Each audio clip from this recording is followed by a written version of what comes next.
ప్రతి సందర్భం ప్రత్యేకం, ప్రతి సంబరం శాశ్వతం. మీ one stop shopping destination Mysore Saree Udyog. జల సాధన సమితి జాతీయ అధ్యక్షులు పర్యావరణవేత్త అందరికీ తెలుసు దుచ్చెర్ల సత్యనారాయణ గారు. తనకున్నటువంటి 60-70 ఎకరాల భూమిని కేవలం ప్రకృతి కోసం వదిలేసినటువంటి గొప్ప మనసున్న వ్యక్తి. అలాంటి వ్యక్తి మీద ఈరోజు కొంతమంది దుర్మార్గులు దాడికి పాల్పడ్డారు. అత్యంత పాశవికంగా కర్రలతో రాడ్లతో ఆయన మీద దాడి చేశారు. అక్కడ హాస్పిటల్లో చూపించిన తర్వాత ప్రత్యేకంగా ముఖ్యమంత్రి గారు చొరవ తీసుకుని ఆయన్ని నిమ్స్ హాస్పిటల్కి రప్పించారు. ప్రస్తుతం ఆయన నిమ్స్ హాస్పిటల్ లోపలికి వెళ్ళబోతున్నారు. మనం కరెక్ట్గా నిమ్స్ హాస్పిటల్ ముందే ఉన్నాము. ఆయనతో మాట్లాడదాం ఒకసారి. అసలు ఏం జరిగింది, ఎలా జరిగింది, అసలు వాళ్ళు ఎవరు, అవన్నీ ఆయన మాటలు విందాం. నమస్తే అండి. మిమ్మల్ని ఈ టైంలో ఇబ్బంది పెట్టడం కరెక్ట్ కాదు నేను, కానీ మీలాంటి మంచి మనిషికి ఏమీ జరగకూడదు, ఆ చేసినటువంటి దుర్మార్గులు ఎవరున్నారో వాళ్ళకి గట్టిగా శిక్ష పడాలి అని చెప్పేసి ఆ ఉద్దేశంతో ఏం జరిగిందో మీరు చెబితే కరెక్ట్గా ఉంటుందని వచ్చాను నేను. ఏం జరిగింది చెప్పండి, నేను ఎక్కువసేపు మిమ్మల్ని ఇబ్బంది పెట్టను. వాళ్ళు మన గ్రామస్తులు కాదు, వలసదారులు, మైగ్రెంట్స్ ఫ్రమ్ డిఫరెంట్ విలేజ్. దూరంకి వెళ్ళి వచ్చారు 20-25 ఏళ్ల కింద. వచ్చిన దగ్గర నుంచి మన అడవి మీద ఒక చూపు, ఒక కన్నేసారు. మేకలకు చెట్లు కొట్టడం, కొమ్మలు కొట్టడం, అప్పటి నుంచి మొదళ్ళు నరకడం ఇది ఆనవాయితీగా పెట్టుకున్నారు. వాళ్ళది ముకుందాపురం ఊరు, ఆత్మకూరేస్ మండలం అన్నారు. అప్పటి నుంచి కొడతానే ఉన్నారు. గత 2-3 ఏళ్ల నుంచి నాకు కళ్ళది ఇబ్బంది ఉండే, ఎక్కువ పోలే, బాగా ఇబ్బంది పెట్టినరు. బాగా ఇబ్బంది పెట్టి గెట్లను దున్నినరు. వాళ్ళకి అక్కడ మనకు దగ్గరలో భూములు, వాళ్ళ సొంత భూములు లేవు. ఒకటి కౌలుకు తీసుకున్నారు. మన చెట్లను మొదలు కొట్టినరు, మన గెట్లను నాశనం చేసినారు. తర్వాత దున్నుతా వస్తా మన దాంట్లోకి వచ్చి దున్ని గెట్లను నాశనం చేసినారు. ఇది చేసుకుంటూ వచ్చి ఇక మన దగ్గర 7 మోటార్లు కాలిపోయినాయి.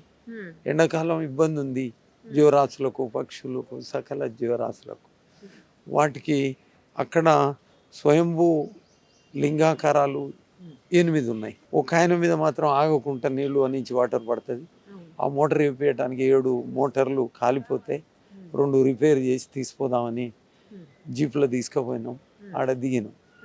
దిగేసరికి మన దాంట్లో, మన వ్యవసాయ క్షేత్రం, మన అటవీ క్షేత్రం, మన దైవ క్షేత్రంలో మేకలు గొర్రెలు మేపి ఆగి ఉన్నాయి. అక్కడనే నీళ్లు పెట్టినారు, మన నీళ్లు పెట్టినారు వాళ్ళు. అంతకుముందు మన నీళ్లు పెట్టి మనకు తెలియకుండా దొంగతనంగా వాళ్ళు పారించుకుంటా వచ్చారు. మన మోటార్లు కాలిపోయేది, అందులో సంపుల్లో నీళ్ళు లేక. ఇట్లా రకరకాలుగా కూడా స్టార్టర్లను దొంగతనం చేసిండ్రు, స్టార్టర్ పెట్టెల్ని చేసిండ్రు, మోటార్లను చేసిండ్రు. అది ఉత్కృష్టంగా చేసుకుంటూ వచ్చిండ్రు. ఆ రోజు నేను దిగిన, జీపాడ పక్క పెట్టి దిగి పోయి చూసిన. అక్కడ ఇక నేను సీరియస్ అయినా, నిలదీసిన గట్టిగా. సీరియస్ అయినా గట్టిగా నిలదీసిన. ఏంది ఇది, మా దాంట్లోకి వచ్చి చెట్లు కొట్టిండ్రు, ఇప్పుడు కూడా కొమ్మలు కొట్టిండ్రు, ఇవన్నీ చేసిండ్రు, ఎందుకని నిలదీసి నీళ్లు పెట్టిండ్రు. మన దాంట్లో వచ్చిన తర్వాత ఆడోళ్ళు మగోళ్ళు వాళ్ళు తిట్టుకున్నారు, తిట్టిండ్రు, సాపిచ్చిండ్రు. ఆడోళ్ళు ఫోన్లు కొట్టుకున్నారు. ఊరికి ఫోన్ చేసి మగోళ్ళని పిలిచిండ్రు. రావటం మగోళ్ళు ఇక కర్రలు ఉన్నాయి, కర్రలు తీసుకొని వచ్చిండ్రు. రావటమే జోపటం మొదలు పెట్టిండ్రు. మామూలుగా కొట్టుడు కాదు. ఇక తల మీద, ఒంటి మీద, చేతుల మీద, నడుము మీద, బొక్కలు ఇరిగేటట్టు, కాళ్ళ మీద, ఎక్కడికక్కడ అందరు కొట్టిండ్రు. ఒక పిల్లగాడైతే వాడు ఇంత పెద్దగా, వాడు 10th క్లాస్ SSC రాసిండు. 7వ తరగతిలో ఉన్నప్పుడు ట్రాక్టర్ తోటి ఒక మనిషిని గుద్ది చంపాడు. అంత ఉత్కృష్ట జాతి వాళ్ళది, ఉత్కృష్ట జాతి.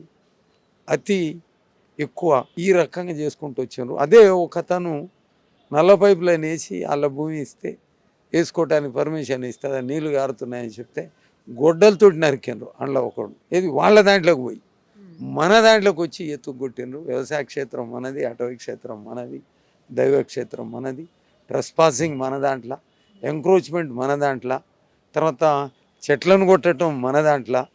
కడు దుర్మార్గమైన వ్యవస్థ ఉంది. వాళ్ళు వచ్చి ఆగం చేసిండ్రు, చంపుదామనే వచ్చిండ్రు. చంపండ్రు అయితే ఆడన బతికుండాలి, లేకపోతే మనం అన్న ఉండాలి. చివరికి ఒక దగ్గర తీసుకుపోయి చంపుదామని దగ్గరికి పోయి లేపుతున్నారు. అప్పుడు గట్టిగా ఓం నమ శివాయని 4 సార్లు ముత్తుకున్నా. గట్టిగా శివుని దండం పెడతాను నేను. గట్టిగా ముత్తుకున్నా ఓం నమ శివాయ. ఆ దేవుడే దూరుండే బతకనిచ్చాడు. కావచ్చు. మీకేం కాదండి. ఎందుకంటే ప్రకృతి కోసం, దేవుడి కోసం, దైవం కోసం ఇంతగా మీరు ఆరాటపడుతున్నారు. అందరిని వద్దనుకుని, కాదనుకుని మీకున్న ఆస్తి మొత్తాన్ని ప్రకృతి కోసం ఇచ్చేశారు. ఆ పక్షుల కోసం, జంతువుల కోసం, జీవరాశుల కోసం ఇచ్చినటువంటి గొప్ప మనసున్న వ్యక్తి మీరు. మీకు హ్యాట్స్ ఆఫ్ అండి. మీకేం కాదు, ఏమీ కాదు, ఏమీ కాదు, ఏమీ కాదు మీకు. ఎప్పుడు మంచిగానే ఉంటారు. మరింత మెరుగైన చికిత్స కోసం మిమ్మల్ని హైదరాబాద్ రప్పించారు సీఎం గారు. చాలా బాగా అనిపించింది ఆయన వెంటనే స్పందించడం కూడా. సీఎం గారు ఆయన ముఖ్యమంత్రి కాగానే నాకు 3 అవార్డులు వచ్చినాయి ఆయన చేతుల మీదకి వెళ్ళి. హిజ్ ఎక్సలెన్సీ గవర్నర్ అవార్డు, పక్కన సీఎం ఉన్నాడు, హైకోర్టు చీఫ్ జస్టిస్ ఉన్నాడు, తర్వాత ఎక్స్పీరియన్స్ దాంట్లో వచ్చిండ్రు, ఇంకో దాంట్లో కూడా 3 అవార్డ్స్ ఆయన చేతుల నుంచి వచ్చి. ఆయనను నేను ప్రతిసారి రిక్వెస్ట్ చేసిన మన అడవికి రండి. ఆయన ఇనిషియేషన్ తీసుకొని కదిలిచ్చి ఉరికిచ్చి నిమ్స్ హాస్పిటల్లో మొత్తం గవర్నమెంటే చికిత్స ఖర్చులు భరిస్తుంది అని స్టేట్మెంట్ ఇచ్చి నేను వస్తుంటే స్క్రోలింగ్ జయరాజ్ గారు మొదటి నుంచి అంటున్నారు.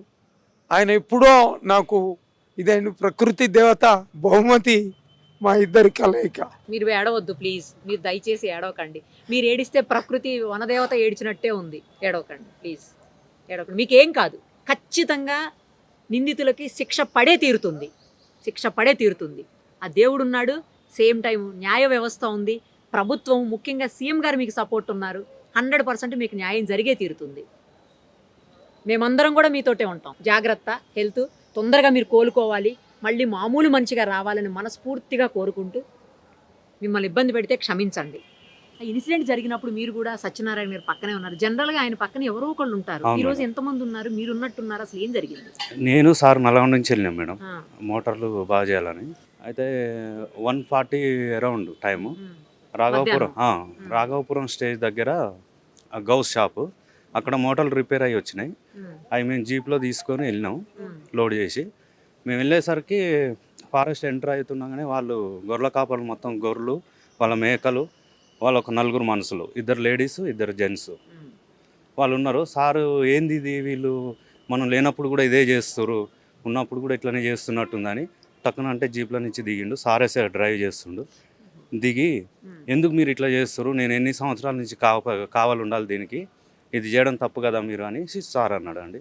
అక్కడ ఉన్న అతన్ని, అరే ఎందుకు ఇట్లా చేస్తున్నావు, అదేం చేయగానే నువ్వు రారా అయ్యాలా, నువ్వన్న ఉండాలా మేమన్నా ఉండాలా అనేసి వాళ్ళ చిల్డ్రన్స్ మా పిల్లలకు ఫోన్ చేస్తాం, నువ్వు ఈయనే ఉండని చెప్పేసి అన్నారు. అనేలోపు సిచ్యువేషన్ ఏదవుతుందని నేను 100 కాల్ చేశాను. 100 కాల్ చేయగానే వాళ్ళు రెస్పాండ్ అయ్యి ఒక 20 మినిట్స్ నాకు రిప్లై కాల్ వచ్చింది. వాళ్ళు చెప్పారు ఎక్కడో మీ లొకేషన్ చెప్పండి అంటే నేను మ్యాన్మేడ్ ఫారెస్ట్ రాఘవపురం దగ్గర అని చెప్పిన. వాళ్ళు చెప్పేలోపు వాళ్ళు వచ్చేలోపు వీళ్ళు 10 నిమిషాల్లో ఒక 4 పెద్దోళ్ళు జెంట్స్, ఒక 3 లేడీస్, వాళ్ళు ఉన్న వాళ్ళతో పాటుగా ఇంకా ఎక్స్ట్రా అందరు వచ్చేసి సార్ను నన్ను సపరేట్గా ఉన్నప్పుడు చూసి నా దగ్గర ఒక 4, సార్ దగ్గర ఒక 6 మంది రౌండప్ చేసారు. నేను సార్ దగ్గరికి వెళ్ళేలోపు ఈయన్ని కొట్టుర్రా ఫస్ట్, ఈయనకి ఏం అవసరం ఉందని ఈడికి వచ్చిండు అనేసి నన్ను రౌండప్ చేసి నా సెల్ ఫోన్ వీడియోస్ తీసి ఫోటోలు తీస్తుంటే సెల్ ఫోన్ వాళ్ళు అక్కడ చుట్టుపక్కల అదే రాఘవపురంకి మైగ్రేట్ అయ్యి వచ్చిరంట వేరే ఊరు నుంచి. అది నాకు కూడా తెలియదండి. మైగ్రేట్ అయ్యి వచ్చిరంట. వాళ్ళు లాస్ట్ ఒక 20 years నుంచి సార్ తోటి ప్రాబ్లమ్స్ చేస్తూనే ఉన్నారంట. సార్ అప్పుడు చెప్పిండు నాకు. చెప్పినాక వాళ్ళు ఒక 10 minutesలో 12 members గ్యాదర్ అయ్యారు. 12 members 12 విధాలుగా వాళ్ళు డిస్ప్యూట్ అయ్యి నా దగ్గర ఒక 4, సార్ దగ్గరకు ఒక 6 వెళ్ళేలోపు సార్ని కొడుతున్నాను, సార్ మీరు కొడుతురని నేను వెళ్ళేలోపు ఫస్ట్ వీని కొట్టుర్రా అనేలోపు నేను ఆ 3 నా దగ్గర కట్ట ఉంటే కర్రతో అటు ఇటు అనేసి నేను తప్పించుకొని రాఘవపురం రోడ్డు మెయిన్ రోడ్ వరకు పరిగెత్తి సూర్యాపేట ఎస్పీ గారికి ఫోన్ చేయను. అప్పుడు మళ్ళీ వెహికల్ నువ్వు అక్కడే ఉండు 5 minutesలో వస్తా చెప్పారు. ఆ రోజు నన్ను సార్ని చంపడానికి వాళ్ళు మంచి ప్లాన్ వేసారు, కాకపోతే అది ఎగ్జిక్యూట్ కాలేదు. దేవుడు మా తరఫున ఉన్నాడు. సో వాళ్ళు ప్రయత్నం చేసిన దానికి కఠిన శిక్ష పడాలని నేను ఈ మీడియా తరపు నుంచి పెద్దలందరినీ కోరుకుంటున్నాను. ఖచ్చితంగా పడుతుంది. తప్పు చేసిన వాళ్ళు ఎక్కడికి తప్పించుకుంటారు? ఖచ్చితంగా పడుతుంది. ప్రభుత్వం కూడా సపోర్ట్ ఉంది కదా, పోలీసులు సపోర్ట్ ఉన్నారు. న్యాయానికి ఖచ్చితంగా మంచే జరుగుతుంది, న్యాయం జరుగుతుంది. ఏం అన్యాయం అండి. ప్రకృతి కోసం ఉన్నటువంటి వ్యక్తిని, తన ఆస్తి మొత్తాన్ని వనదేవత కోసం ఇచ్చేసినటువంటి గొప్ప వ్యక్తి ఆయన. ఈ దేశం గర్వపడే ఒక ప్రకృతి పర్యావరణవేత్త, మహా విద్యావంతుడు. తన జీవితాన్ని మొత్తం కూడా తన వారసత్వంగా వచ్చే 70 ఎకరాల భూమిని మొత్తం కూడా అడవిని తన ప్రాణంలాగా పెంచి భార్యను వదిలిపెట్టుకొని పిల్లగాన్ని వదిలిపెట్టుకొని కుటుంబాన్ని వదిలిపెట్టుకొని మొత్తం తన జీవితాన్ని అక్కడ పెట్టి ఒక మోడల్ ఈ ప్రపంచానికి ఒక పర్యావరణవేత్తగా దాన్ని చూపెట్టాడు.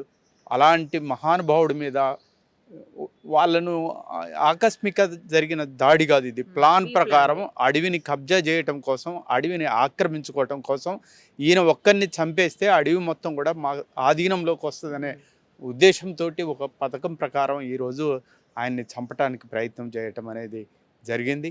ఆయన పొద్దున్నే ఫోన్ చేయగానే నేను నిమ్స్ డైరెక్టర్ గారికి బీరప్ప గారికి ఫోన్ చేశాను. వెంటనే గవర్నమెంట్ కల్పించుకొని అన్ని ఏర్పాట్లు ఇక్కడ డాక్టర్స్ని చేయటం ఇవన్నీ కూడా చేస్తున్నారు. ట్రీట్మెంట్ చాలా బాగా చేస్తున్నారు.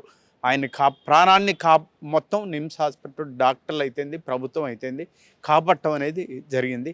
వాళ్ళకు మాత్రం కఠినమైన శిక్ష పడాలి.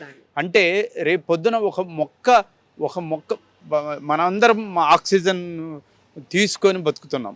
అలాంటి రేపటి తరానికి ఒక అద్భుతమైన అడవిని పెంచి ఆయన ఇచ్చే మహానుభావుని మీద చెట్టును కొట్టినట్టు కొట్టారు, పిట్టల్ని కొట్టినట్టు కొట్టారు, ఆయన్ని చంపాలని ప్రయత్నం చేశారు. ఇది చాలా దుర్మార్గం.